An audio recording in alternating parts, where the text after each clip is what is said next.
俄乌战火千日未息，普丁竟然祭出最强核威慑，俄罗斯首次发射真果树极音速中程弹道飞弹，是否就意味着核战危机迫在眉睫？本集将深入剖析这次发射背后的战略意图，揭开普丁核武豪赌的真正底牌。各位观众朋友，大家好，欢迎收看施孝伟的军武大观，我是施孝伟。每周二晚上8点，请荧幕前的各位观众朋友要为我们订阅、按赞、分享、开小铃铛。最重要要帮我们抖内一下啦。好，乌克兰呢，在11月21号发射了由美国还有英国所提供的 ATACMS， 还有呢包含风暴之影巡弋飞弹，攻击了哪里呢？攻击了俄罗斯本土，而且是深入俄罗斯本土内部的布扬斯克附近的这个目标。随后俄军呢就在普丁的下令之下，向乌克兰的第聂伯罗市，也就是第聂伯罗河边上一个城市叫第聂伯罗市，发射了真果树的这个飞弹。因为其实这个飞弹本身非常有意思，真果树飞弹它到底是什么呢？其实它是亚尔斯白杨洲际弹道飞弹的一个变体，甚至于连发射车都一样。但是真果树飞弹跟白杨飞弹它两者之间的差距在哪里呢？白杨飞弹它是属于机动发射的洲际弹道飞弹，但是真果树飞弹呢，它本身飞弹的弹体，它在推进器上，它比白杨飞弹要少一截，因为少了一截，意味着它在地球轨道飞行的这个阶段，相对来说它的距离就会比白杨飞弹短上非常的多。那这次从俄罗斯所发射的真果树飞弹到击中第聂伯罗市这样一个距离呢，大概差不多是500公里左右。但是你说500公里杀鸡用牛刀啊，这俄罗斯居然用这种所谓的中程弹道飞弹的射程还要长，那甚至于比长程弹道飞弹相对来说短一点，等于说是在一个中程弹道飞弹顶，然后到勉强够到洲际弹道飞弹，所以呢它并不能够称为 ICBM， 而是称为 IRBM 的一个弹道飞弹。那这个弹道飞弹本身呢，它其实基本上具备了一切洲际弹道飞弹的一些特性，也就是说它从发射升空以后，它在地球轨道段运行的这段过程中呢，速度非常的快，大概是音速20几倍。那等到快要重新回到这个地面的时候呢，弹体要先经过减速，然后减速之后呢，然后再将它的这个弹体，我们也就称为所谓的 RV。什么叫 RV 呢？不是你在家开的那个 RV， 而是叫 Re-entry Vehicle， 它呢叫做重返大气载具。那这个重返大气载具下来之后呢，就分别针对每一个重返大气载具所要去攻击的目标进行攻击。所以你可以看到这次呢，它整个攻击的影像画面曝光以后，你就看到从天而降有多个光点非常迅速的由上方往下方砸了而下来。那一般而言，像真果树这种飞弹，由于它本身的这个弹体设计基本上跟 RS-24也就是亚尔斯白杨洲际弹道飞弹基本上是完全相同的，所以他们基本上完全共享他们前面的几节的发射器，因为它比白杨飞弹少一节。另外呢，像包含这个重返大气载具等等，都是完全相当的这样的产物。至于就是说，那为什么既然你有了白杨飞弹，还要再造真果树，射程又比白杨要短，但是呢飞弹的效能却不比白杨差的这个飞弹呢？这个东西其实就要从美苏限制战略核武谈判开始讲解。也就是说，由于过去美国跟苏联都对对方的洲际弹道飞弹以及大规模这种毁灭性的武器签了一个条约，限制彼此所拥有的这些数量等等。所以也就是说，今天你可以看到，美国它维持了这个 B-52的这个战略轰炸机，数量就是固定的。甚至于就是前面也还有个新闻可能有些观众朋友会注意到，美国呢去从沙漠坟场里面又拖了一架 B-52这个轰炸机出来进行复飞检整。那你就说，为什么拖一架出来呢？原因很简单，就是原本美国空军有一架 B-52H 轰炸机，这个轰炸机呢，就是在美俄战略核武协定里面同意美国所拥有的战略轰炸机数量中的一款飞机叫 B-52H， 它呢失事了。这架飞机报废以后，那这个时候美国就比原先条约所允许的数量少了一架，对不对？所以那依据条约，美国就可以重新再从沙漠坟场里面拖一架出来，让它复飞服役。所以双方对于这个核武器的投掷平台，双方当初都是经过条约同意的。以俄罗斯来说，它开发这个 RS-26，也就是说，它呢其实这个飞弹虽然具备洲际弹道飞弹攻击的能力，但射程不及洲际弹道飞弹，它只能被归类为中程飞弹，或是比中程飞弹强的这样的飞弹，所以它不是一个 ICBM， 它应该是一个 IRBM。这个飞弹的产生呢，最重要就是要去钻我们刚刚讲到由美国跟苏联所签订的限制核武条约呢之后，因为苏联垮台以后，俄罗斯继承了前苏联，所以苏联跟美国签的这些条约都要重签一遍。那这个时候呢，俄罗斯跟美国签的限制战略核子武器啊，也还是针对了这些弹道飞弹的这个数量等等，有非常明确的这样一个规范。所以在这个情况下，俄罗斯某种程度来讲，RS-26这个飞弹呢，有点像俄罗斯人搞偷吃步，好套家包啦。我用一个性能接近的，但是我射程不到的这样的飞弹，同样的，如果真的开战的时候，我这款飞弹攻击火力等等都非常惊人的。所以就是说，这款真果树这个飞弹呢，它其实射程并不如亚尔斯白杨飞弹，但是你看它的飞行速度跟它重返大气之后从天上掉下来这个速度基本上来说跟白杨飞弹相差无几，所以说攻击力也可以说是非常的这个强，而且它同样我们看到有6个 RV 坠到地上，所以它基本上分岛攻击是绝对没有问题的。这个飞弹呢，由于它的速度非常快，其实我们看到美国过去所研发的一系列所谓的战区弹道飞弹拦截系统，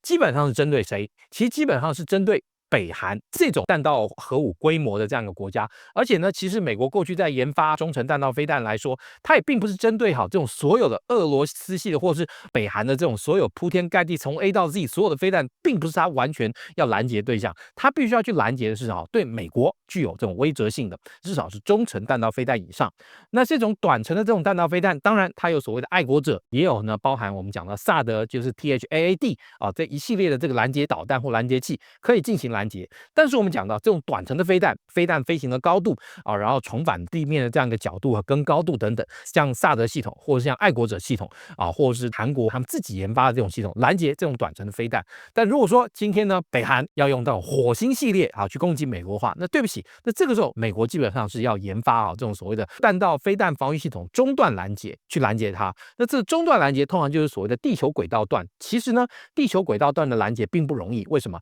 因为你看，其实像以这一次的这个真果树这个飞弹来说的话，它在地球轨道段运行的时候，它至少有6个 RV， 就带了6个这个重返大气载具。每一个 RV 在地球轨道运行的阶段的时候，它其实就可以分开了，从一枚飞弹分成6个，有点像是小小的卫星群一样，然后从你头上飞过。那这个时候，美国过去的弹道飞弹拦截系统的中段的这个部分呢，它其实是从阿拉斯加或从加州发射一个拦截器上去。那这个拦截器本身其实它的原理跟一颗弹道飞弹相同，等于说今天我看到它的飞弹过来了，我发射一个拦截器上去之后，我的拦截器追上它的飞弹，然后这个时候我的拦截器就要去决定去摧毁这颗飞弹。如果说今天你这个飞弹本身在飞行的时候就已经在地球轨道上分成6、7个重返大气载具在运行的话，那这个时候你的中程拦截器上来之后，你要打谁？你可能一次也只能打1个、2个。为什么？因为中程拦截器的价格非常昂贵，而且过去也不是每次测试都成功。那这个时候，其实这6、7个重返大气载具里面，还不见得每个都是有真弹头的哦，有的搞不好是诱饵那这个时候，你如果说你打到的是那个诱饵，那对不起，其他真弹头都掉下去了。那你要是真的好死不死，你打到1个或2个核弹头的 RV 的重返大气载具，那对不起，还有大概3、4个也会掉下去。所以后来美国就发现虽然说他们部署了这个中段拦截系统，但实际上效能可能并不如大家想的那么理想，也就是现实很理想真相很骨感，真的是这样的一个情况。所以在这个情况下，普丁他夸口说没有任何拦截器可以拦截真果树弹头的，基本上你也不能说他说的不对，因为能够拦截这种弹道飞弹的最有效的部分就在它的中段拦截，但这个中段拦截其实难度非常的高，而且这个目前在这个地球上美国也曾经尝试过，但显然并不是那么的让人100%的满意。所以在这个时候如果说俄罗斯他真的拿出了这个核武的来行动的话，其实说真的，北约当然提出了非常多的方案说好像要认为一定要反击等等，但我会认为普丁他之如是做下令发射这枚真果树飞弹，其实就已经是给北约传递一个最大的讯息，也就是说够了，红线在这里，不要再超过了。为什么？因为美国北约的这些国家提供的这些武器让乌克兰具有深入打击俄罗斯内陆的能力以后，对俄罗斯来说，从他的眼光来讲，就是他的祖国被攻击了。虽然说你会说，哎，他不也打到人家祖国境内吗？那当然，其实我们也必须说，这个俄乌冲突其实有太多的之前双方难分难解的这个问题最后导致了军事冲突。但是你看，俄罗斯在攻击的时候，其实并没有对整个乌克兰全境发动一个毁灭性的打击。的确，他曾经也多次攻击许多多乌克兰的这些大臣但是相对来说他并没有对这个西乌克兰的部分，到今天为止，西方的援助也都还可以透过乌克兰西部的这些铁路公路线的源源进到这个乌克兰，所以也就是说，这场冲突从俄罗斯的角度来讲是缩限在所谓的乌东地区。那这个时候，如果你乌克兰要把战区或是战争的这个层面提升，那俄罗斯也跟你奉陪。所以其实这次俄罗斯所传递的讯息就在这里，就是说，如果你乌克兰要提高冲突的层级，我俄罗斯没有在怕的。我也跟你奉陪，陪你玩的意思。那对于俄罗斯来讲，最有可能提升的部分就是使用到这个战术核武。那当然，战术核武跟战略核武基本上它们的层级是不一样的。但是呢，像这一次的这个真果树的飞弹用于实战，其实也已经是人类在2战在广岛、长崎丢下核弹以后，可以算是最接近真实核战发生的这样的状况。为什么？因为这也是不管是 IRBM 中程的地对地的弹道飞弹，或者是你可以把它视为这个洲际弹道飞弹这种等级的这种大型的弹道飞弹，第一次在实战之中进行使用。那至于说北约真的面临到乌克兰遭到核武攻击的话，我其实反而认为这个时候北约并不会再将这个冲突更加的提高化。你现在看到的这种所有的作为，双方好像感觉都是在提高对彼此威慑的这样一个层级。但实际上来说，如果说今天真的让军事冲突开始走向第3次世界大战，